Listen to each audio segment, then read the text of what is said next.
23 de maio, a nossa palestra doutrinária da semana tem como tema Conhecereis a verdade e a verdade vos libertará. Palestrante é o trabalhador da casa, Nilson Freire Júnior. Espero que sejam todos preparados para mais um dos nossos encontros semanais. Para começar nosso trabalho de hoje, faremos uma leitura da obra Pão Nosso, psicografia de Chico Xavier, escrita pelo Espírito Emmanuel, ditada pelo Espírito Emmanuel. Vamos lá? O capítulo de hoje é o capítulo 14, com o título de Páginas. Mas a sabedoria que vem do alto é primeiramente pura, depois pacífica, moderada, tratável, cheia de misericórdia e de bons frutos, sem parcialidade e sem hipocrisia. Epístola a Tiago, capítulo 3, versículo 17. Toda página escrita tem alma, e o crente necessita auscultar-lhe a natureza. O exame sincero esclarecerá imediatamente a que esfera pertence, no círculo de atividade destruidora do mundo ou no centro dos esforços de edificação para a vida espiritual. Primeiramente, o leitor amigo da verdade e do bem analisar-lhe as linhas para ajuizar da pureza do seu conteúdo, compreendendo que se as suas expressões foram nascidas de fontes superiores, aí encontrará os sinais inequívocos da paz, da moderação, da afabilidade fraternal, da compreensão amorosa e dos bons frutos, enfim. Mas se a página reflete os venenos sutis da parcialidade humana, semelhante mensagem do pensamento não procede das esferas mais nobres da vida. Ainda que se origine da ação dos espíritos desencarnados, supostamente superiores, a folha que não faça benefício em harmonia e construção fraternal é apenas reflexo de condições inferiores. Examina, pois, as páginas do teu contato com o pensamento alheio, diariamente, e faze companhia àquelas que te desejam elevação. Não precisas das que se te figurem mais brilhantes, mas aquelas que te façam melhor. Meus amigos, pedimos então ao nosso Mestre Jesus, aos Espíritos que orientam os trabalhos da casa, que nos orientem agora nesse trabalho. Iluminem o palestrante, a todos nós, para que conseguimos captar a mensagem e principalmente colocá-la em prática no nosso dia a dia. Que Deus abençoe a todos. Que assim seja. Bom trabalho a todos.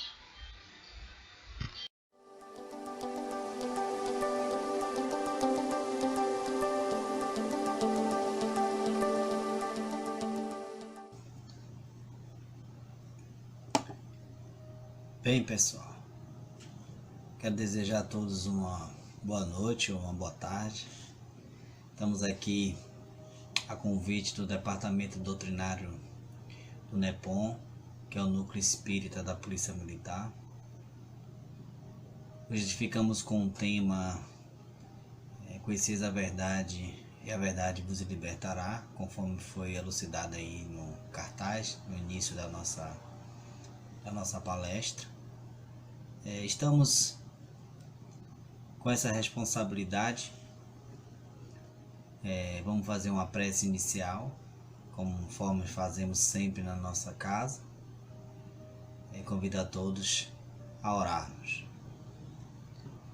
Querido Jesus, querido Deus, Pai Todo-Poderoso, abençoa-nos a todos nós neste momento, que possamos estarmos ungidos no sentimento nobre de amor e de caridade, e sendo intuídos, Senhor, pelos bons amigos espirituais. Envolve a todos nós na sua paz, hoje e sempre, que assim seja. Então, como foi dito no início, nosso tema é Conheceis a verdade. Eu, refletindo um pouco sobre esse tema, pensei muito em Kardec, que é o codificador da doutrina espírita. Então, me debrucei sobre a obra do Livro dos Espíritos, que foi a sua primeira obra, lançada em 18 de abril de 1857 em Paris, na França. Foi o princípio de toda a codificação que vai formar um corpo de livros, de 5 livros da doutrina espírita, iniciando com esse livro que eu já disse, o livro dos Espíritos. Depois vem o livro dos Médiuns.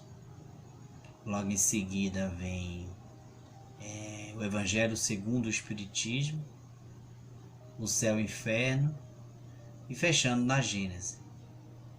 Essas são 5 obras de onde se forma o corpo doutrinário, que nós os espíritas nos alicerçamos nele, tiramos dali as nossas bases doutrinárias, mas Kardec deixou uma obra imensa, muito vasta, né? Ele deixou as revistas espíritas, né? O que é o Espiritismo e muitos outros livros.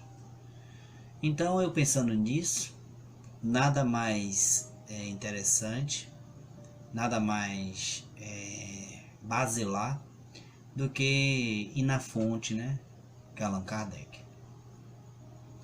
Então eu fui lá para o princípio do livro dos Espíritos, onde Kardec começa contando a história do surgimento do Espiritismo. Que ele faz um relato dos fenômenos das mesas girantes. Por que eu estou indo nesse princípio? Porque foi ali que a verdade começou a ser desvendada, né? Desnudada.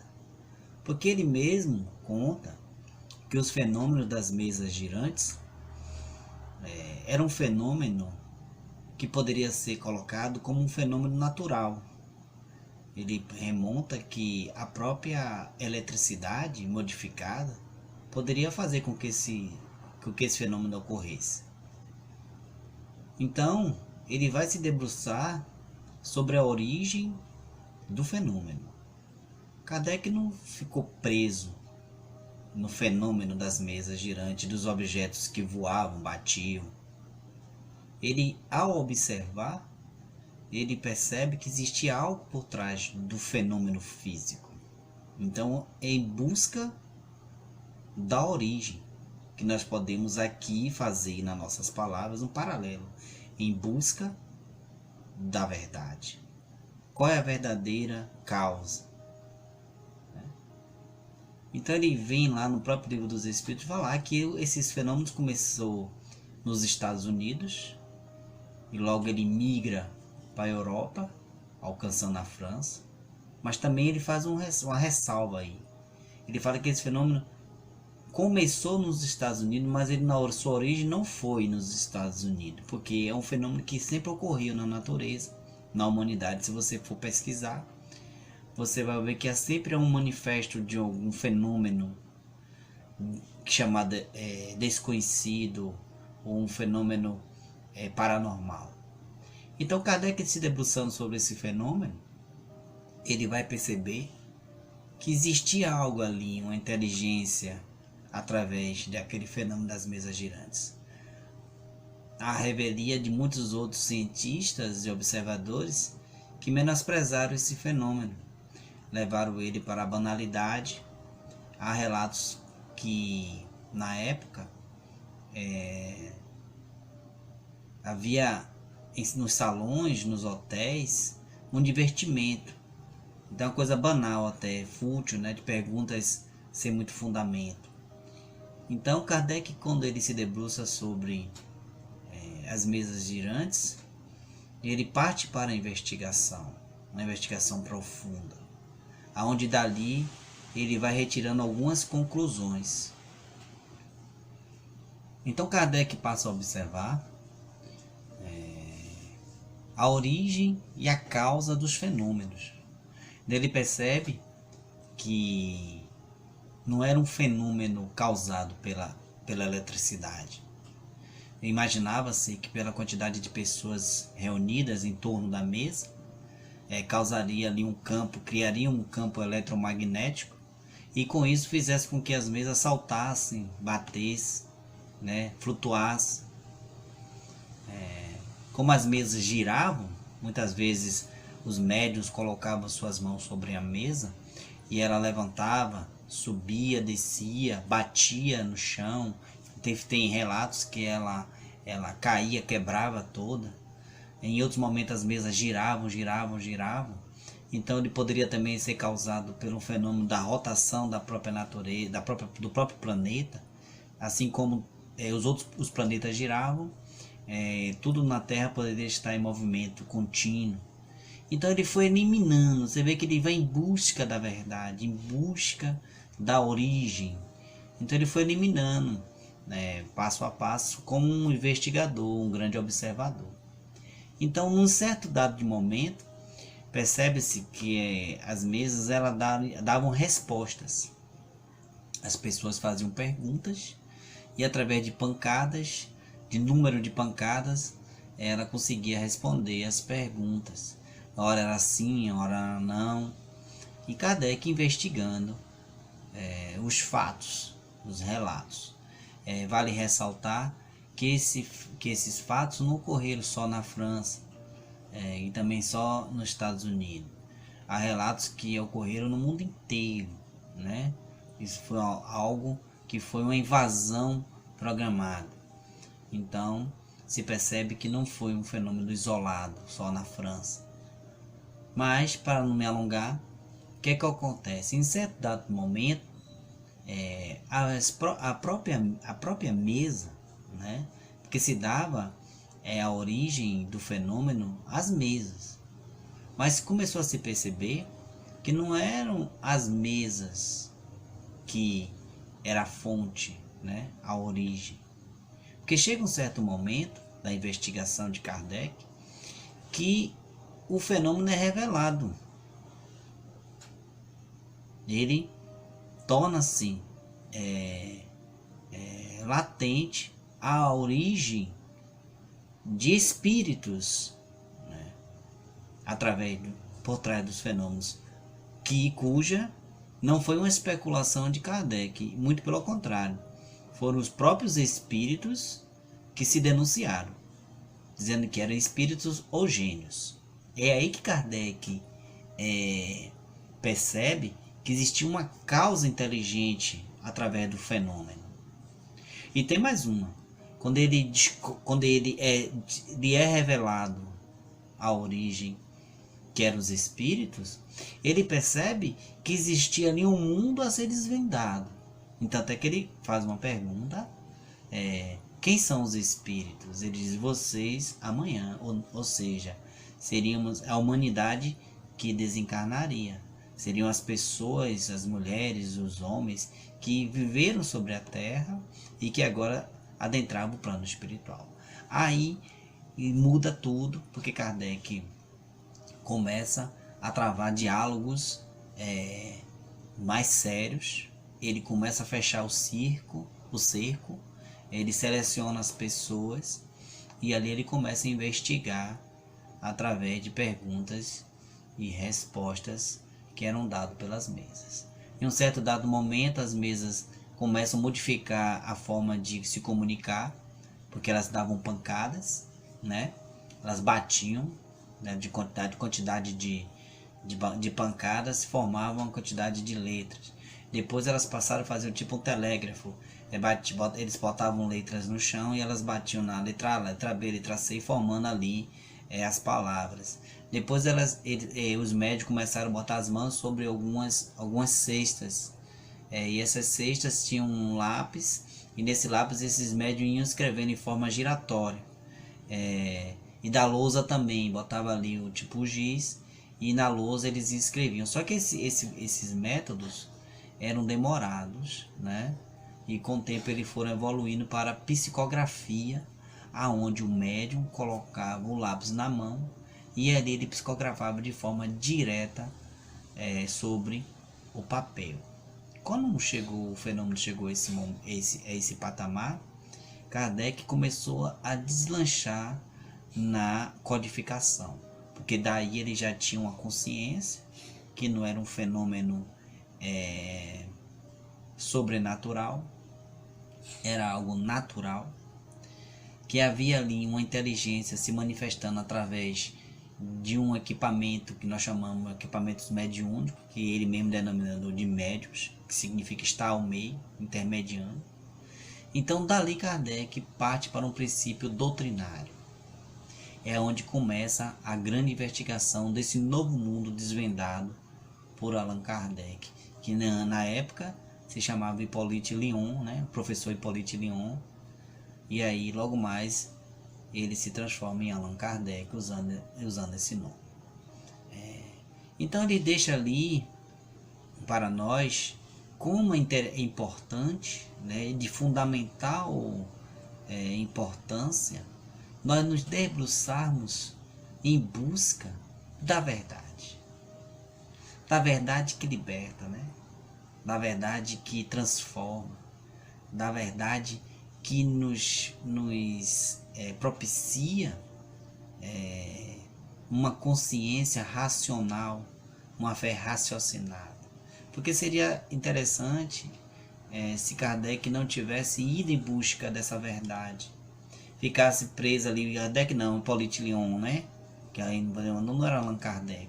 Ficasse o professor Hippolyte Lyon e seus amigos ali ficassem presos no fenômeno das mesas girantes e se divertisse com aquilo e achasse que aquilo era uma coisa banal, que era um fenômeno magnético, um fenômeno elétrico e sem nenhuma importância, sem nenhum significado.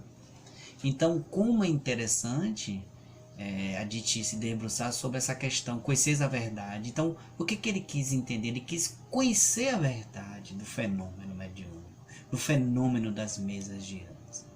E aí surgindo o corpo doutrinário, os espíritos já deixam para ele algumas explicações, né, através das suas perguntas e respostas. Existe um resumo dos princípios, dos pontos doutrinários, né, dos pontos básicos da doutrina espírita, né, que são os espíritos que respondem a Kardec. Um deles é que eles dizem que Deus é eterno, imutável, imaterial, único, todo-poderoso, soberanamente justo e bom, né? Esse só aí já é pano para muita manga. Imagine, naquela época, vêm os espíritos e diz que Deus é eterno, né? Que é imutável, imaterial, é poderoso, que é único, justo e bom. Então isso já muda muita coisa. É uma grande verdade que nós os espíritas aceitamos plenamente e com certeza a humanidade vai aceitar e já deve estar aí bastante disseminada sobre as pessoas que estão no caminho da autoespiritualização. E depois eles vêm dizer que Deus criou o universo, que compreende todos os seres animados, inanimados, materiais e imateriais. Estou fazendo uma leitura aqui, né, na íntegra, para não deixar escapar nada. E eles continuam aqui nas suas explicações, que são princípios basilares da doutrina espírita, né?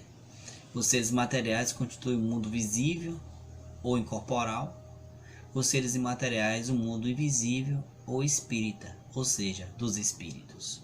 Então você imagina que Kardec, investigando a verdade, ele descobre um novo mundo, né? Ele descobriu um novo mundo, uma nova civilização, que na verdade não é nova, já sempre existiu, porque os espíritos foram criados por Deus, que somos nós. Deus é eterno, sempre existiu, para todo sempre. Mas nós não, nós tivemos um princípio criado no momento que Deus assim decidiu, né? E ninguém até o momento sabe. E passamos por vários processos evolutivos de reencarnações. Então ele deixa lá um novo mundo, né, a ser desvendado. E Kardec vai em busca desse novo mundo. Ele vai em busca dessa verdade. Quem eram os espíritos, como viviam, o que faziam, de onde vieram, né? Ele vai descobrindo mais coisas. E ele diz o seguinte: o mundo espírita é o mundo normal, primitivo, eterno, pré-existindo e sobrevivendo a tudo. Imagine em 1800 com os fenômenos das mesas girantes, elas começaram por volta de 1854, 53, 55, 56, até chegar em 1857, 857, século XIX, quando Kardec lança o Livro dos Espíritos. Se descobrir que o nosso mundo material não era um mundo de origem, que nós não começávamos no útero de nossa mãe, e muito pelo oposto, nós começávamos antes de adentrarmos o útero de nossa mãe, e que existia um mundo que existia antes do nosso mundo material, que sempre existiu e que sempre vai existir. Então isso é uma grande revelação, né? Isso era um grande boom para a humanidade, um grande Big Bang espiritual. Eu posso me expressar assim com toda a liberdade, né? Aqui eu estou sobre a análise das minhas emoções, das minhas convicções. Mas a doutrina espírita é uma coisa muito séria, né? Que tem que ser muito bem estudada, muito bem detalhada. Então você imagine como isso, veja como isso não é conhecer a verdade, né? E ela nos liberta dessa prisão material que é passageira. Imagina vocês que nós nascemos no berço ali do útero de nossa mãe e depois encerramos a nossa carreira material no túmulo. Com essa revelação dos Espíritos, ele nos liberta de uma prisão. Ele nos diz que o mundo material é um mundo transitório, passageiro, e que logo logo ele vai terminar, vai acabar. E como ele é transitório, existe uma vida futura, uma vida que vai perdurar pela eternidade. Então, continuando aqui, o mundo corporal é apenas secundário, poderia deixar de existir ou nunca ter existido, sem alterar a essência do mundo espírita. Veja que revelação, veja que coisa profunda. É como eu estava acabando de explicar, de falar, que o mundo material, ele é secundário, ele é passageiro, ele é finito, desde quando o mundo espiritual é infinito, né? Assim, na nossa percepção, porque ele é eterno, né? Quando Deus criou o mundo espiritual, ele criou para ser eterno e nunca vai deixar de existir. Já o mundo material, ele é transitório. Isso é fácil de compreender, porque quando a gente observa a matéria, a gente vê que a matéria ela desagrega, né? Nada fica na matéria sempre, para sempre. Você vê que o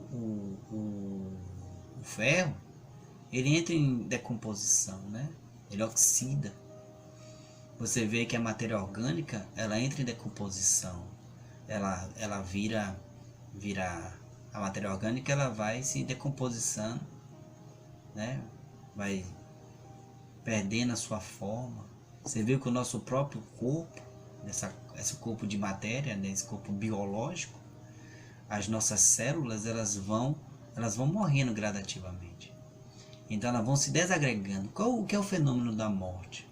O fenômeno da morte é essa perca de energia, né, a falência múltipla dos órgãos, eles vão morrendo aos poucos, porque eles vão envelhecendo, vão se desgastando. E quando chega um certo momento, eles perdem sua resistência e vem a falência. E nós aí morremos. Quando nós morremos, o que é que acontece? Há uma desagregação dessa matéria, que ela volta para a natureza. Ela veio da natureza e da natureza ela volta. É o fluido, né? O fluido cósmico que nós chamamos, nós os espíritos, que é o chamado fluido universal. Então tudo é originado na matéria desse fluido, né? O espírito não. O espírito tem uma origem que nós ainda não o conhecemos, porque Deus que criou o espírito, como Deus cria tudo, mas o espírito ainda, nós não podemos nos debruçar sobre a sua origem, né? Nós sabemos que ele é um princípio inteligente, que vai nas múltiplas reencarnações, adquirindo uma forma, chegando até um certo nível evolutivo, que adentra na razão, depois ele passa da razão para angelitude. Certo? Então eu vou continuar mais um pouco aqui. Então, os espíritos vestem temporariamente um corpo material, perecível, cuja destruição pela morte lhes devolve a liberdade. Eu já falei sobre isso aqui, né? Eu antecedi um pouco. Então a gente percebe que o espírito ele reencarna. Um dos princípios da doutrina espírita é a reencarnação. Quando nós adentramos no plano material, nós os espíritas chamamos isso de reencarnação, porque ele reveste um corpo de carne, um corpo de uma matéria mais pesada, se eu posso assim me expressar. Então, para quê? Para que ele possa passar por experiências nessa matéria, adquirindo ali conhecimentos intelectuais, conhecimentos morais, né? Conhecimentos espirituais, para que ele possa progredir no plano espiritual, que é o plano das causas, que é a nossa origem. Deixa eu descer mais um pouco aqui, que esse assunto eu já falei. Aí ele vem aqui. Isso aqui eu estou tirando da introdução do Livro dos Espíritos, certo? Quem quiser conferir, vai lá logo na primeira introdução e tá lá. Entre as diferentes espécies de seres corporais, Deus escolheu a espécie humana para a encarnação dos espíritos, que atingiram um certo grau de desenvolvimento, foi o que eu falei nesse instante, porque ele dá superioridade moral, intelectual sobre os outros, como eu falei agora há pouco sobre isso. Então a gente percebe que o que é a verdade? Só aí a gente pode questionar quantas coisas mudou em nossas vidas quando a gente descobre que nós não somos seres apenas materiais. Quantas coisas mudam na nossa vida quando a gente descobre que nós tivemos outras existências, ou seja, outras experiências. Porque no momento que o espírito ele é criado, ele nunca mais vai deixar de existir, certo? Ele adquire de Deus essa centelha divina, essa herança, se eu posso me expressar, genética espiritual, né? Eu estou tentando trazer para o nosso entendimento, pelo amor de Deus, não me entendam mal. Então essa genética espiritual da eternidade, nós nunca mais deixaremos de existir. Então as reencarnações, as experiências que nós vamos adquirindo na nossa caminhada evolutiva sobre as reencarnações, e principalmente na reencarnação, quando nós já adquirimos a razão, que é essa reencarnação da hominal, que nós adquirimos o reino hominal, que nós chamamos, os espíritos chamando de reino hominal, onde um homem, né, espírito, reencarna nas formas diversas de homem e mulher, e a depender das suas necessidades reencarnatórias, nós vamos adquirindo essas experiências. Então o que é essa verdade? É a verdade que nos prende em um ciclo de vida restrito? Ou é essa verdade que nos liberta para alçar voos mais longínquos, né? Como a lei da reencarnação? Porque as nossas experiências que nós vamos adquirindo ao decorrer do processo evolutivo é que nós vamos adquirindo a liberdade de pensar mais, de entender mais, de compreender mais essa verdade que é trazida através da doutrina espírita, né? Pelo Espírito de Verdade, cuja Allan Kardec seguiu fielmente as suas orientações. Então vamos dar uma olhadinha aqui, para ver se a gente se debruça mais um pouco. O que Kardec diz aqui nesses textos aqui. Então Kardec vem nos elucidar que o espírito é um princípio inteligente do universo, criado por Deus. E ao mergulhar na carne, ele adquire 3 corpos. Ele adquire o corpo físico, porque é necessário aqui a sua evolução no planeta, se for aqui no planeta Terra, dessa forma que nós conhecemos, com esse fluido. O perispírito, que é um laço fluídico que liga o espírito ao corpo físico, né? E o espírito, quando ele desencarna, ele adquire apenas 2 corpos, que é o corpo perispiritual e o corpo espiritual. nessa forma aqui, primeira que eu estou falando a vocês, porque existem outros corpos sutis que nós não vamos adentrar aqui agora, e o tema não é esse. Então ele vai adquirindo, ao decorrer dos anos, essa capacidade de tornar o seu perispírito, com a sua evolução intelecto-moral, mais sutil. E vai chegando um momento que ele vai diminuindo as suas reencarnações, até chegar a hora que ele não precisa mais reencarnar, adquirindo assim uma forma mais rarefeita do seu perispírito, que chega a se confundir com o seu espírito, certo? É quando ele adquire a consciência de um espírito puro, um espírito perfeito. Então ele vai mergulhando nesse tema, onde ele diz também que os espíritos pertencem a diversas classes de espíritos, né? Não são todos iguais.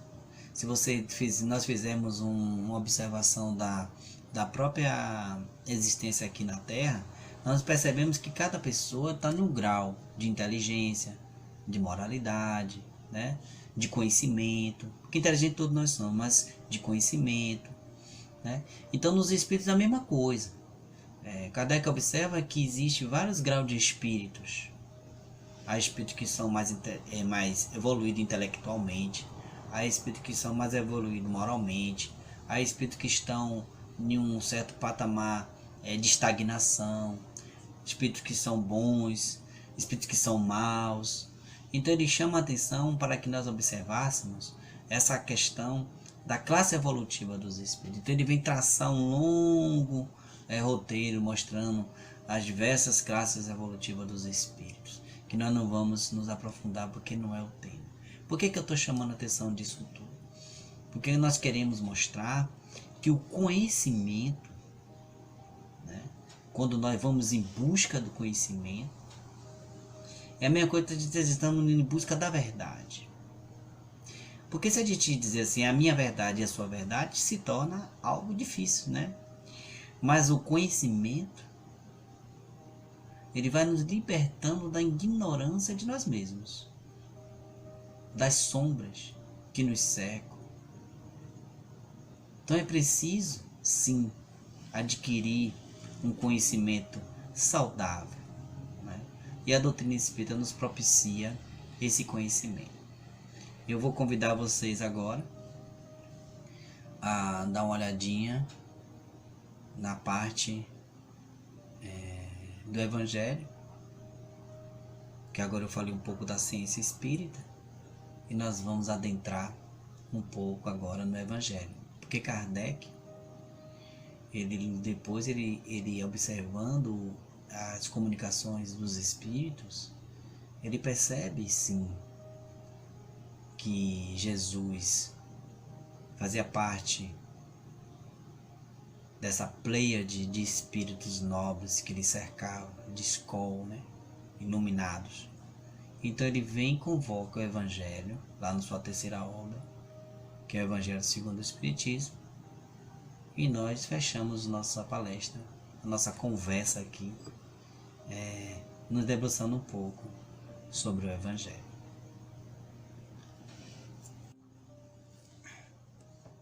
Bem, pessoal, conforme eu vim elucidando, eu agora vou convidar a todos a fazer uma pequena interpretação do Evangelho. Nós não vamos nos delongar, estamos aqui com poucos recursos, né? Uma nova experiência para todos, espero que estejam todos gostando. Então eu vou lá no Evangelho e evoco o Espírito de verdade, o Consolador prometido. Eu vou fazer uma pequena leitura aqui no texto, não vou me delongar. Está lá em João 14:15 a 17 e 26. Quando Jesus nos promete mandar um Consolador prometido, o Espírito de verdade. E aí eu vou fazer uma leitura aqui do Evangelho,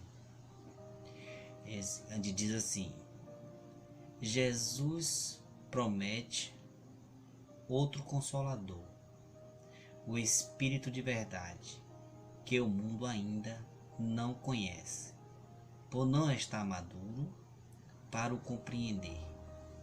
Consolador que o Pai enviará para ensinar todas as coisas e para relembrar o que o Cristo há dito. Se, portanto, o Espírito de verdade tinha de vir mais tarde ensinar todas as coisas, é que o Cristo não dissera tudo. Se ele vem relembrar o que o Cristo disse, é que o que este disse foi esquecido ou mal compreendido. Vejo como Jesus, na sua infinita bondade e na sua infinita sabedoria, nos promete um Consolador, um Espírito de verdade, que vem desvendar tudo aquilo que ele pôde nos dizer naquela época, porque é bem sabido por nós os espíritas que nós não tínhamos a capacidade intelectual, moral e espiritual de compreender tudo que Jesus queria nos dizer. E ele sabia disso. Por isso ele limitou o seu conhecimento ao grau evolutivo da humanidade naquela época. A gente percebe que até hoje, se não fosse a doutrina espírita que viesse desvendar, tirar o véu sobre as suas parábolas, tirar o véu, desvendar para nós esse mundo espiritual, a causa, a origem de todos nós, conforme já elucidamos no início de nossa conversa, se tornaria muito difícil nós adentrarmos a essa verdade que nós estamos procurando, a essa verdade que nós estamos em busca para nos libertar do homem velho, preso às paixões humanas, às paixões terrestres, às paixões da carne, dos vícios. Essa verdade que nos transforma em seres espirituais, em homens e mulheres espiritualizados, que nos levará a uma espiritualização futura, plena.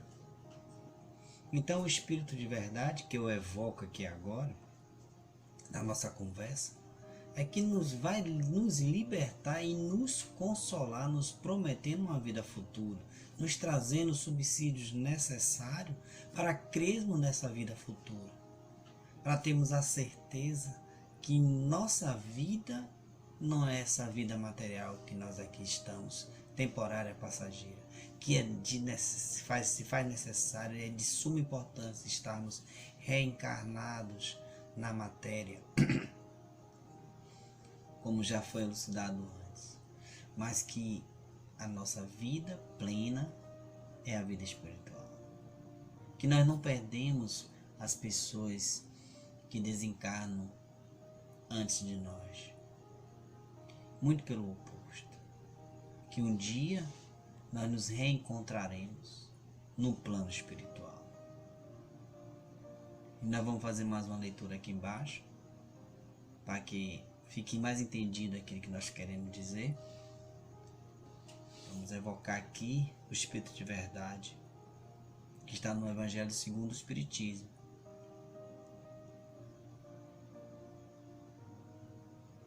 Que é o Cristo Consolador. Ele diz aqui o seguinte: o Espiritismo vê na época predita cumprir a promessa do Cristo. Preside ao seu advento o Espírito de verdade. Ele chama os homens à observância da lei. Ensina todas as coisas, fazendo compreender o que Jesus só disse por parábolas. Advertiu Cristo: ouçam os que têm ouvidos para ouvir. O Espiritismo vem abrir os olhos e os ouvidos, porquanto fala sem figuras, sem alegorias, levanta o véu intencionalmente, lançando sobre certos mistérios, vem finalmente trazer a consolação suprema aos deserdados da terra, e a todos que sofrem, atribuindo causa justa e fim útil a todas as dores. Vejo, meus irmãos, minhas irmãs, amigos de ideal espíritas, simpatizantes, como o Espiritismo vem nos libertar da dor, do sofrimento, da perca de um irmão, de uma mãe, de um amigo, de um pai. Veja como o Espiritismo vem nos consolar, nos dizendo que ninguém morre, que Jesus está no leme, no controle da situação. Cabe a nós a entender o verdadeiro sentido de nossas vidas, de colocarmos as nossas forças em um propósito maior do amor e da caridade. Eu gostaria de finalizar minhas palavras dizendo a todos vocês que foi muito gratificante estar aqui neste momento, falando da doutrina espírita, mesmo dessa forma assim muito rápida. Foi o que eu pude nesse primeiro momento trazer para todos nós. E fiquemos sim com o espírito de verdade, fiquemos com a doutrina espírita que nos consola, que nos ampara, somente nesse grande momento difícil de renovação do nosso planeta Terra, onde toda a humanidade vai passando por grandes aflições. E nada melhor de estarmos alicerçados em uma fé raciocinada, que nos dá bases sólidas da imortalidade da alma, que nos mostra que é possível essa comunicação com os espíritos desencarnados, que já estão no plano espiritual, e que nos mostra um verdadeiro propósito de vida, que é a evolução intelecto-moral do espírito, que é a evolução desse ser espiritual que foi criado por Deus, essa centelha divina, eterna, que nunca vai perecer, e aprendermos a amar tudo que Deus faz, a amar os irmãos que Ele colocou aos nossos lados. É com muita saudade que eu vou encerrando a minha fala, deixando para vocês um abraço fraterno, longo, e que Deus nos abençoe, nos guarde. E muito obrigado pela atenção de vocês. Espero que eu tenha contribuído com essa pequena parcela. É muita coisa para ser dita, é muita coisa para ser estudada. O que vale a pena realmente é nos libertarmos da escravidão, da ignorância, né, que nos cerca às vezes. Então fiquemos com Deus, estudemos mais um pouco, e muito obrigado, e até breve, se assim Deus quiser. Muita paz para todos.